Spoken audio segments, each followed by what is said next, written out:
Picture this. Your sister, the one who braided your hair and shared mangoes with you, turns around and stabs you in the back, so deep you can't breathe. That's my story. I'm Adamma, a girl from a sweaty Nigerian village, betrayed by my own blood. My sister Ngozi. But here's the crazy part.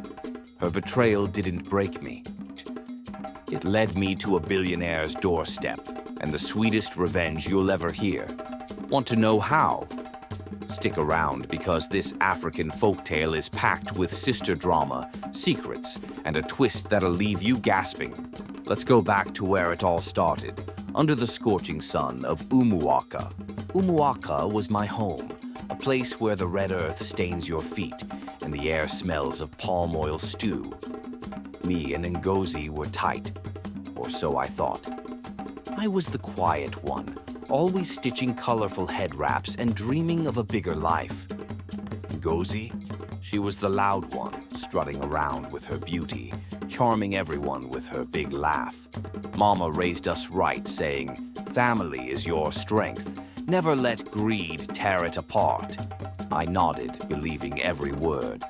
Then one dusty afternoon, a fancy trader rolled into town. His name was Jide, and he wore a silk kaftan that shimmered like river water.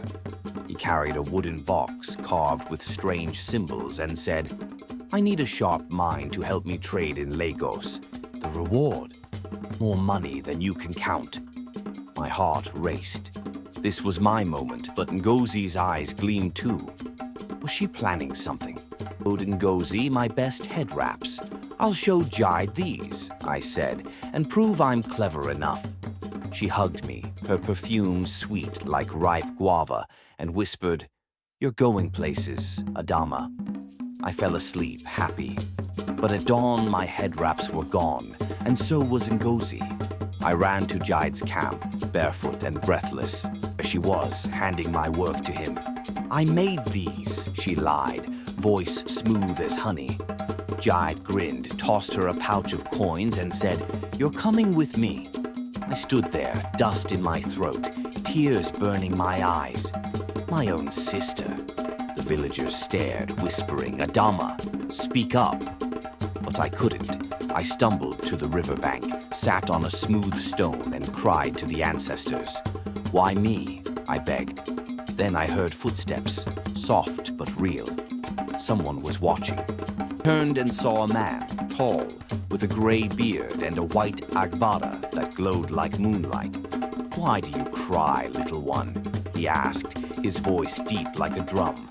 I spilled it all, Ngozi's betrayal, my crushed dreams. He nodded and said, "I'm Chief Obi, a merchant from Lagos. I see fire in you, not just tears. Come with me." I froze. Leave Umuaka. Trust a stranger. But his eyes felt honest, like Papa's before he passed. I followed him. Chief Obi's house in Lagos was a palace, marble floors, servants fanning us with peacock feathers. He taught me trade tricks, how to haggle for cola nuts, sell cloth to foreigners, turn 1 naira into 1,000. Months flew by and I got good, really good. But every night I wondered, what was Ngozi doing with Jide? Was she happy? Chief Obi wasn't just rich, he was a billionaire. His wealth came from ships that sailed to London and back, loaded with oil and gold. I worked beside him, learning fast. Soon I had my own shop in Lagos, selling head wraps and beads, my name on everyone's lips. People called me Madam Adamma, and my money piled up like yam stacks at harvest. Hard. Face Ngozi. Then a market woman whispered a rumor. Ngozi's back in the village. Jide left her with nothing but a baby and a pile of debt. A baby? My chest tightened. Ngozi, a mother? I had to see this for myself. Revenge was calling, but it wasn't what I expected. To Umuaka in a shiny cart, my dress dripping with beads, my money chest rattling. Villagers dropped their hoes and stared. "Adamma's back," they shouted. Then Ngozi stepped out of Mama's old hut. She looked tired, her hair wild, her arms cradling a little boy with Jide's eyes. "So you're rich now," she sneered. "Think you're better than me?" I opened my chest and handed coins to every family, except her. Kids danced, the elders blessed me. Ngozi's face twisted. "You'll pay for this," she spat. But then Chief Obi stepped forward, his voice low. "Adamma, there's something you don't know. That boy, he's not just Ngozi's.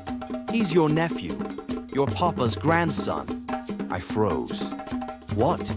Ngozi laughed, bitter. "Jide wasn't just a traitor. He was Papa's secret son from years ago. I found out, used it to get close to him. Betraying you was my way in." My head spun. Ngozi wasn't just my sister. She'd tangled us in a family secret deeper than the river. My revenge wasn't the coins, it was climbing out of Ngozi's chaos. Mama's voice echoed in my soul. Greed rips families apart, but strength stitches them whole. I stared at that little boy, my nephew, kicking dust with his tiny feet, and something softened inside me. Maybe he was my chance to mend what broke. But Ngozi? She didn't care. She stormed off, her shadow slicing through the crowd, hissing Jide's name like a curse under her breath. Chief Obi grabbed my arm, his grip tight, his eyes darting like a hawk's.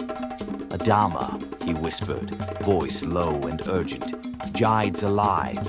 He's out there, plotting something dark, something that could swallow us all." My breath caught, sharp as a thorn. The air turned heavy like a storm was brewing. Was this really over? Not a chance. Friends, this African folktale's twisting deeper. Subscribe, hit that bell, and let's unravel Jide's next move together. Is Ngozi pulling strings with him? Guess in the comments. I need your thoughts.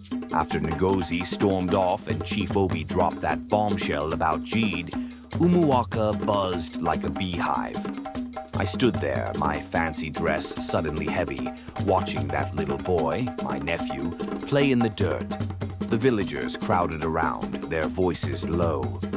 "Adamma," an old woman named Mama Chica croaked. "There's more you don't know. Jide's been seen near the forest, asking about you." My heart thumped. Jide, Papa's secret son, coming for me?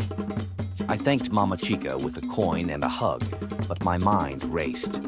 Why now? Was it my money or something else? That night I couldn't sleep. The crickets sang loud and the wind carried a strange sound, like someone sharpening a machete. Was Jide already here? Next morning I couldn't wait anymore. I grabbed a lantern and slipped into the forest, my sandals crunching on dry leaves. The air smelled of damp earth and danger. I had to find Jide before he found me. Suddenly, a figure stepped out, tall with Jide's sharp jaw and a scar across his cheek. "Adamma," he said, his voice smooth like palm wine. "You've done well for yourself." I clenched my fists. "What do you want, Jide? Your son? My money?" He laughed, cold and sharp. "Neither. I want revenge. On Ngozi. She tricked me too, took my trade secrets and left me broke." My jaw dropped. Ngozi betrayed him. Before I could speak, he added, "There's something bigger. Your papa hid a treasure in Umuaka. Help me find it and we split it." A treasure? My head spun. I didn't sleep that night either. Jide's words stuck to me like wet clay. A treasure? Papa was a farmer, not a king. How could this be true? At dawn, I went to the village shrine, a little hut with cowrie shells and a clay pot for offerings. I poured palm wine and whispered, "Ancestors, show me the truth." The wind picked up and the shells rattled. Then I saw it, a faded mark on the pot, a symbol like the one on Jide's box from years ago. My hands shook as I remembered Papa carving that symbol into a tree by our hut. Was it a clue? I ran back, dug under the tree, and found a small wooden box. Inside, a map, rough with X's and rivers. Papa did hide something. But if Jide knew, who else did? And But where was Ngozi? I clutched the map, my heart pounding like a talking drum. That's when Ngozi appeared, her little boy tugging her hand. "Give it to me, Adamma," she snapped. "I deserve it after everything." Before I could answer, Jide burst from the bushes, machete gleaming. "No, I deserve it," he roared. The villagers gasped, gathering around. I held up the map. "Stop! This isn't about gold. It's about family. Papa hid this to keep us together, not tear us apart." I tore the map in half, tossing it into the wind. Jide lunged, but Chief Obi blocked him. "Enough," he boomed. "Adamma's right." Ngozi fell to her knees, crying. Jide cursed and ran off. I looked at the boy and said, "You're my family now." But as the crowd cheered, Mama Chica whispered, "The real treasure's still out there, Adamma, and Jide knows where." What?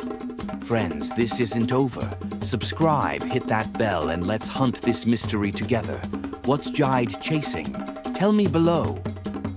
That night, Umuaka felt alive with whispers, like the trees themselves were talking. I couldn't shake Chief Obi's words, Jide's dark plan, creeping closer. I sat by Mema's old hut, the boy asleep beside me, his little chest rising and falling. The moon hung low, fat and yellow, when a twig snapped behind me. I spun around, nothing but shadows. Then, out of the darkness, a figure lunged. It was Jide, his scar glinting like a snake's fang, a sack slung over his shoulder. "Where's the other half of that map, Adamma?" he growled, stepping closer. I stumbled back, heart hammering. "I tore it up," I shouted. He smirked, wicked and slow. "You think that stops me? I've got Ngozi digging for it, and she's closer than you know." My blood ran cold. Ngozi. Before I could scream, he vanished into the night, leaving a single cowrie shell in the dust. What did it mean? I clutched that cowrie shell, its edges sharp against my palm, and ran to the shrine at first light.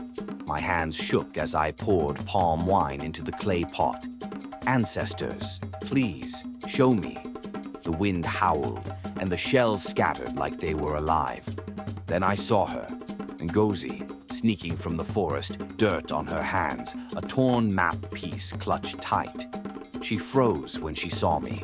"Adamma," she hissed, "you'll ruin everything." Before I could speak, the ground rumbled. A crack split the earth near the shrine, and up came a rusted chest. Papa's treasure. Inside wasn't gold, but a letter in Papa's shaky handwriting. "My children, I hid this land's deed to protect Umuaka from greedy hands. Forgive me for my secrets." "Land deed?" Ngozi lunged for it, but I snatched it first. "This isn't yours," I yelled. She laughed, wild-eyed. "Jide's coming with men to take it all. Tonight," stomach twisted. "Men? Tonight?" Friends, this African folktale's exploding. Subscribe, hit that bell, and don't miss what happens next. Will Jide destroy Umuaka? Is Ngozi lying again? Tell me in the comments. I'm on edge too.